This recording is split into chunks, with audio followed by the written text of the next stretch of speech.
குரான்ல லகும் தீனுக்கும் வலிய தீன், அதாவது 109வது அத்தியாயத்துல 6வது வர்ஸ் என்ன சொல்லுதுன்னா, உங்க மதம் உங்களுக்கு, எங்க மதம் எங்களுக்கு, எல்லாரும் நம்ம சரிசமானமா நடத்தணும் அப்படின்னு சொல்லி குரான்ல சொல்லுது. இப்படி சொல்லும் பொழுது தாவேகாக்கு சார்ந்த முஸ்தாபா நீங்க சொல்லியிருக்காரு, உதயநிதி ஸ்டாலின் வந்து சனாதன தர்மத்தை அழிக்கிறோம் அப்படின்னு சொல்லியிருக்காரு. நீங்க என்ன அப்படின்னா, நாங்களும் அதுக்காக தான் வந்திருக்கோம், சனாதன தர்மத்தை நாங்கள் அழிப்போம் அப்படின்னு சொல்லியிருக்காரு.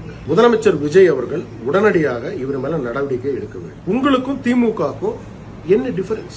நீங்க 2 பேரும் ஒண்ணு தானே. திமுக வேண்டாம் அப்படின்னு தானே உங்களுக்கு ஓட்டு போட்டாங்க மக்கள். அப்ப நீங்களும் இந்துக்களை ஒழிக்கணும், கோயில்களை ஒழிக்கணும், இந்து கடவுள்களை இழிவுபடுத்தணும் அப்படின்னு இந்த ஸ்டாண்ட் எடுத்துக்கிட்டீங்கன்னா நீங்க எப்படி ஒரு மாறுபட்ட ஒரு சக்தியா இருக்க முடியும்? விஜய் அவர்களை நீங்க உடனடியாக இந்த முஸ்தபா மேல நடவடிக்கை எடுக்கணும், அனைவரையும் சமமா நடத்தணும். அதுதான் ஒரு நல்ல முதலமைச்சருக்கு அழகு.